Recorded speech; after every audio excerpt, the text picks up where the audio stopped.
नमस्कार दोस्तों, आज हम पढ़ेंगे सांख्यिकी योग्यता न्यूमेरिकल एबिलिटी पार्ट 2। ठीक है, तो इसमें हम पिछला पार्ट 1 पढ़ चुके हैं और जो हम पार्ट 2 शुरू करते हैं। तो लिखा है कि गुणा से संबंधित कुछ नियम।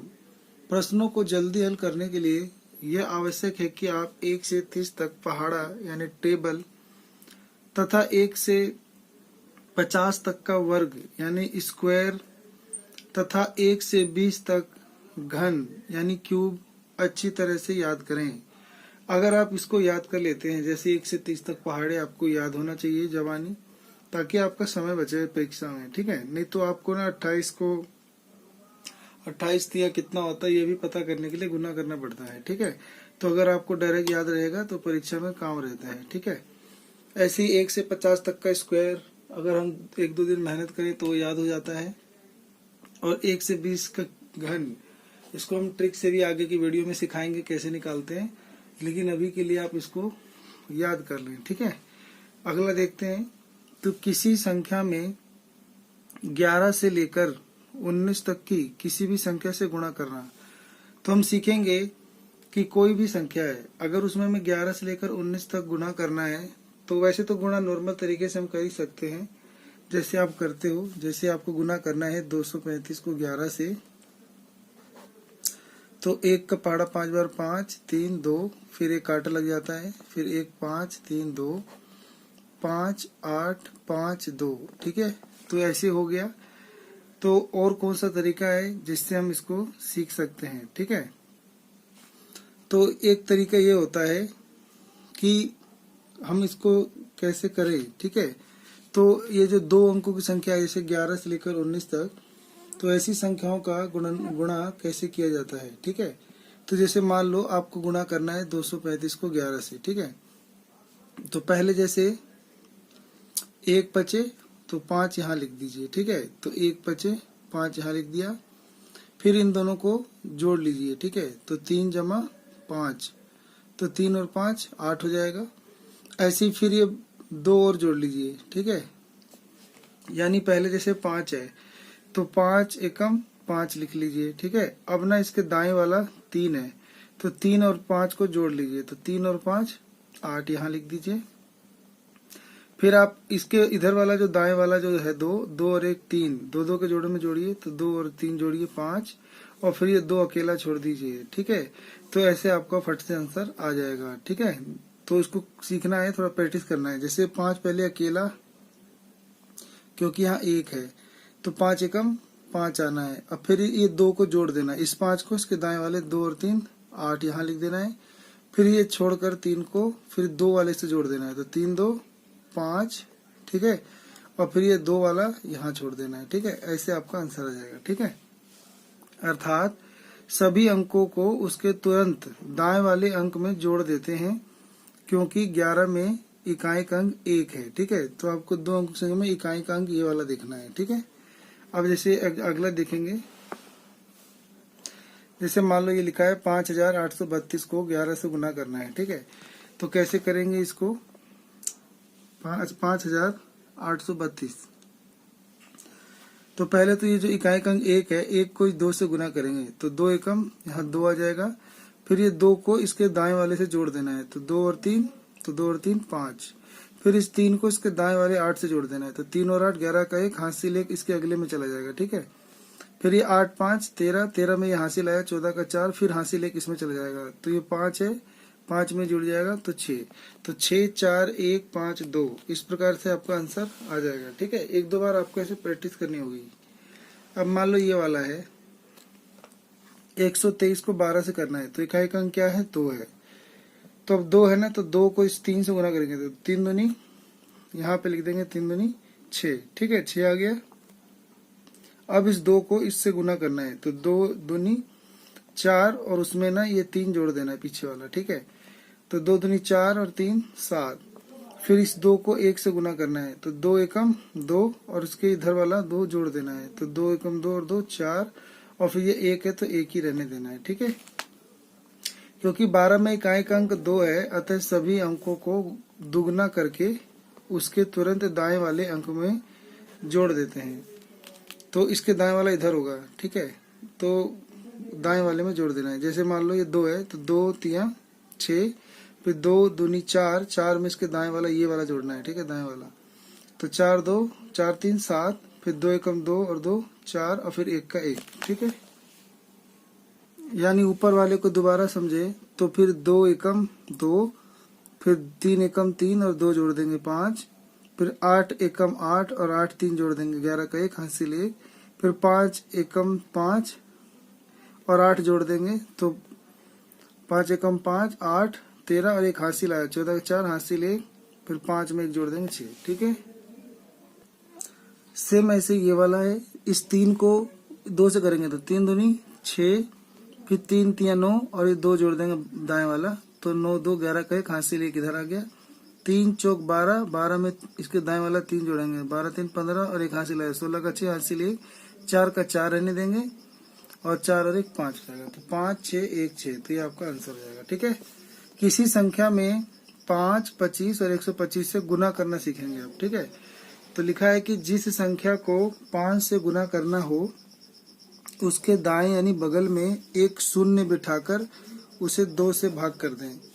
जैसे मान लो 5138 को 5 से गुना करना है तो मान लो 5 का डबल कर दो आप, ठीक है। 5 का डबल कर दो, क्या होगा 10। जैसे मान लो 5 1 3 8 है तो मैं इसके ऊपर नीचे 2 2 गुना कर दूं अगर, तो ये कुछ फर्क पड़ेगा क्योंकि कटने से तो सेम ही रहेगा। तो ये 5 दूनी 10 हो जाएगा बस। तो 10 इससे जब गुना होगा तो इसके दाएं 0 बैठ जाएगा। तो 5 1 3 8 में 0 और बट्टे में 2। तो वही ये कह रहा है कि अगर 5 से गुना करना है तो पहले हम ना इसके जो ये संख्या है इसमें हम ना 0 गुना कर देंगे तो ये 0 गुना हो जाएगा और 2 से भाग कर देंगे और फिर 2 से भाग कर देंगे तो आपका आंसर आ जाएगा, जैसे हम ये कर रहे हैं, ठीक है। जिस संख्या को 25 से गुना करना हो उसके दाएं बगल में 2 शून्य बैठाकर 4 से गुना कर दें, क्योंकि 25 में 4 गुना करने से 100 होता है, 100 में 2 जीरो होता है। तो जिस संख्या को 25 से गुना करना है पहले उस संख्या में 2 जीरो बैठा देंगे और फिर 25 है तो 4 से भाग दे देंगे। यहाँ पे 5 था तो 2 से भाग देना है, यहाँ 25 है तो 4 से भाग देना है, तो आपका आंसर आ जाएगा, ठीक है। जिस संख्या को 125 से गुना करना हो उसके दाएं यानी बगल 3 शून्य बैठाकर उसे 8 से भाग कर दें, क्योंकि 125 हटे 1000 होता है, 1000 में 3 जीरो होते हैं। तो जो भी संख्या है उसे 125 से गुना करना है तो उस संख्या में जिसे 125 से गुना करना है पहले वहां 3 जीरो गुना कर देंगे, यानी 3 जीरो बैठा देंगे पीछे और फिर 125 है तो 8 से भाग कर देंगे, तो आपका ये फट से आंसर आ जाता है, ठीक है। किसी संख्या को अगर 9 9 9 9 ऐसे कोई संख्या आती है तो आदि से बनी संख्याओं से गुना करना जानेंगे अब।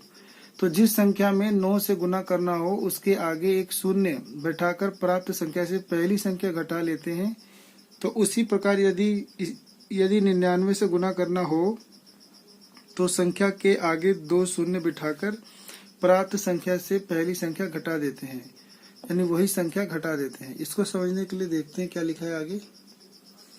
मान लो यहाँ पे 5763 में 9 गुना करना है, ठीक है। तो 9 गुना करना है तो यहाँ एक ही 9 है तो यहाँ पे इसके पीछे 1 जीरो बढ़ा देंगे और यही 5763 यानी इसी पहले वाले अंक को यहाँ घटा देंगे, क्योंकि देखो 9 में 1 कम है 10। अगर हम यहाँ 10 गुना करें तो यहाँ पे 1 जीरो बढ़ जाएगा, ठीक है। अब उसमें 1 कम कर दो यानी यही 5763 कम कर देंगे तो यही आंसर बन जाएगा।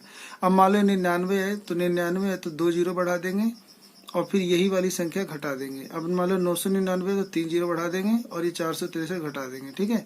ऐसे आपको फट से आंसर आ जाता है। अब हम पढ़ेंगे भाग से संबंधित कुछ नियम। यदि किसी संख्या में 5 से भाग देना हो तो उस संख्या में 2 से गुना करके प्राप्त गुणनफल में 10 से भाग दे देते हैं या दाईं ओर से एक अंक के बाद दशमलव बिंदु लगा देते हैं। 2 काम करना है, ठीक है। जैसे मान लो इसे 5 से भाग करना है तो इसके बट्टे में 5 लिखेंगे ना।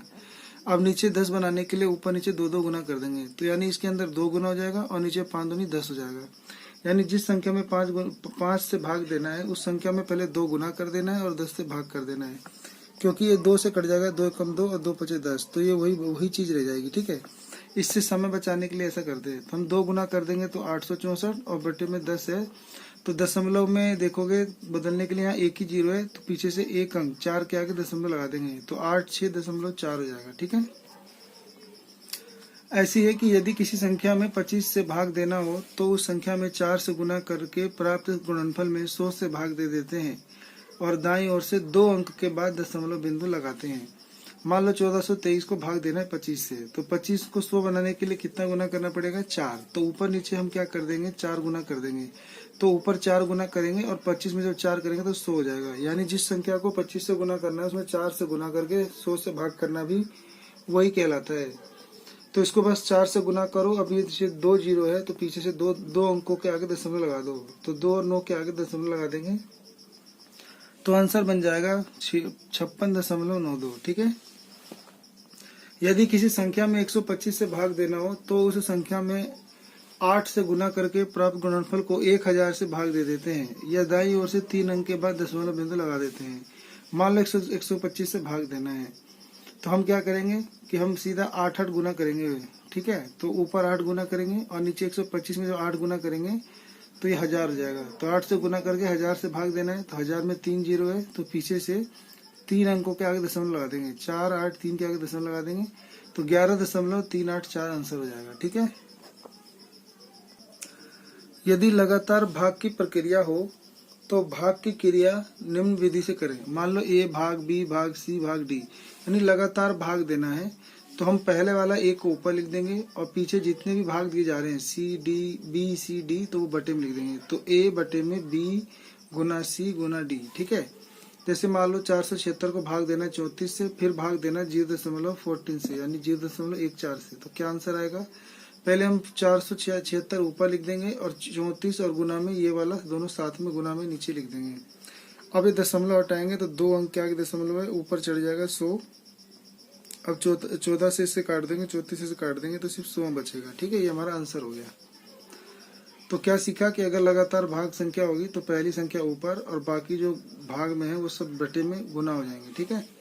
अब मान लो इसी तरह ये है कि यदि लगातार भाग की प्रक्रिया भिन्न हो यानी बटे में हो, जैसे 1 बटा ये 1 बटा ये 1 बटा ये या कैसा भी भिन्न हो, तो भाग की क्रिया निम्न विधि से करें। यानी 1 बटा ऐसे है तो पहले ये जो BC है ये ऊपर गुना हो जाएगा ऊपर वाली संख्या के साथ और इनका जो विलोम यानी ए नीचे आ जाएगा। ठीक है। मान लो अभी 1 1 ही है, 1 बटा A भाग 1 बटा B भाग 1 बटा C, तो हम 1 बटा A रहने देंगे और ये BC को ऊपर गुना कर देंगे। ठीक है।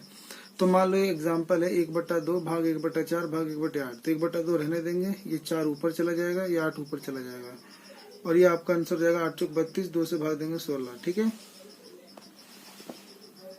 अब हम सीखेंगे दशमलव का भाग, डेसिमल ऑफ वो डिवीजन ऑफ डेसिमल। दशमलव का भाग में क्या होता है कि कुछ बातों का ध्यान रखना होता है दशमलव की क्वेश्चनों में। जैसे दशमलव अंकों को भाग देते समय सबसे पहले यह मालूम करते हैं कि भाज्य में कितने अंकों के पहले दशमलव बिंदु हैं तथा भाजक यानी नीचे वाले में कितने अंकों के पहले दशमलव बिंदु है और दोनों का अंतर निकाल लेते हैं। अब भाग की प्रक्रिया अपने नियम के अनुसार करेंगे। अगर भाज्य के दशमलव की संख्या भाजक के दशमलव की संख्या से अधिक हो तो भागफल में दोनों के अंतर के बराबर अंक दाएं से बाएं की ओर छोड़कर दशमलव बिंदु बैठा देते हैं। उसी प्रकार यदि भाजक के दशमलव अंक की संख्या अधिक होने पर भागफल में दाएं से उसके अंक के बराबर शून्य बिठा देते हैं। क्या हुआ मतलब, मान लो ये 6.5 है गुना 0.032 है, फिर गुना 0.0055 बटे में 1.6 गुना 0.13 और गुना 0.5, सबका दशमलव हटा के भाग करने में बहुत टाइम लगता है। तो इससे एक बचने तरीका है, ऊपर वाली संख्या क्या होती है भाज्य और नीचे वाला होता है भाजक। ठीक है। तो पहले जो ऊपर वाला भाज्य है उसमें कितने दशमलव के बाद संख्या है उन्हें गिन लो। तो गिन लेते हैं, 5 है 1 2 3 4 5 6 7 8। तो ऊपर जो भाजक में दशमलव संख्या है वो 8 है। नीचे दशमलव के बाद कितने अंक है 6 1 और 3, तो 1 2 3 और ये 4, तो यानी 4 है। यानी ऊपर वाले में ज्यादा है नीचे वाले में कम है। अब इनका अंतर कर लेंगे। ठीक है। तो यानी 8 में से 4 घटा देंगे 4 आ रहा है। तो यानी ऊपर वाले में 4 संख्या यानी ज्यादा आ रहा है, 4 दशमलव ज्यादा आ रहा है। तो कैसे करेंगे, यहाँ भाज्य में 8 अंकों के पहले तथा भाजक में 4 अंकों के पहले दशमलव है। अतः भागफल में 8 घटा 4 यानी 4 अंकों के पहले दशमलव बैठे हैं। पहले हमने सारे दशमलव भूल के इसको लिख देंगे 65, इसको 32, इसको 55, इसको 16, इसको 13, इसको 5। तो पहले जो आंसर आया उतना लिख देंगे। अब क्योंकि ऊपर वाले में ना 4 दशमलव ज्यादा है तो इसको भाग दे देंगे 4 जीरो वाली संख्या यानी 10,000 से भाग दे देंगे। तो भाग देने मतलब दशमलव बैठाना होता है, क्योंकि 4 जीरो है तो 1 2 3 इसके आगे जीरो लेके दशमलव बैठा देंगे, फिर जीरो बैठा देंगे। तो आंसर हो जाएगा 0.0110। ठीक है, एक दो बार आप इसको सोचेंगे तो आपको समझ में आ गया होगा कि हम क्या कर रहे हैं। अगर वही उल्टा होता कि ऊपर 4 नीचे 8 होता तो फिर हम ना यहाँ पे ना गुना कर देते 10,000 से। ठीक है, तो इसमें गुना हो जाता 10,000। प्रतिशत से संबंधित कुछ प्रश्न को और जान लेते हैं। ये जैसे एग्जाम्पल में लिखा है कि 160 का 125% प्लस 140 का 4% कितना हुआ। तो हम का मतलब जानते हैं कि का मतलब गुना होता है। अब 25% होता है 25/100 और 140 का मतलब गुना 4% होता है 4/100। ठीक है, इसको 40% लिख लेंगे। ठीक है, अब देखोगे तो ये 25 से कम 25, 25 चौक 100, 4 से कट जाएगा, ये 4 चौक 16, 0 40, ये 2 जीरो से दोनों जीरो कट जाएगा, 14 चौक 56, तो 40 जमा 14 चौक 56, तो आपका आंसर हुआ 96। ठीक है, तो दशमलव में क्या होता है कि जैसे 25% है तो इसको हमें काट के ना 1/4 करने में टाइम लगा, तो हम ना इसको डायरेक्ट याद कर सकते हैं कि 25% 1/4 होता है। ऐसे ही 40% को पहले 40/100 लिख के काटना में टाइम लगा। अगर हम सीधा 40% याद कर लें कि वो 2/5 होता है तो हमारा सीधा गुना हो जाएगा 140 गुना 2/5 और 160 गुना 1/4 और जल्दी सोल्व हो जाएगा। इसके लिए क्या करते हैं कि इन महत्वपूर्ण मान को याद कर लेते हैं। 100% होता है 100/100 यानी 1, 50% 50/100 यानी 1/2, 25% 1/4, 12.5% 1/8, 6 सही 1/4% 1/16 और 3 सही 1/8% 1/32। कैसे याद हो रहा है देखो, ये 100% 1 है, 50% इसका आधा होता है, इसका 1 का आधा 1/2, फिर 50% का आधा होता है 25%, तो इसका आधा हो जाएगा 1/4, इसमें 1/2 गुना करेंगे 1/4।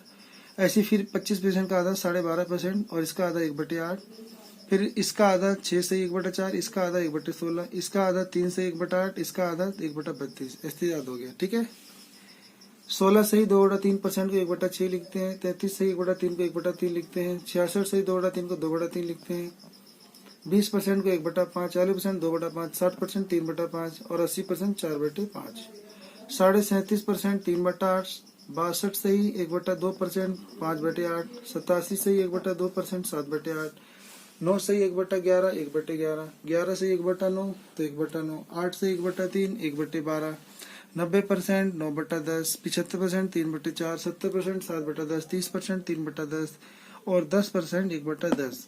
अगर आपको ये सब याद रहते हैं तो प्रतिशत वाले जो भी क्वेश्चन होते हैं उसको आप जल्दी से और अति शीघ्रता से करने में सफल होते हैं। तो हमारी उम्मीदें हैं कि आप इसे याद कर लेंगे। मिलते हैं अगली वीडियो में।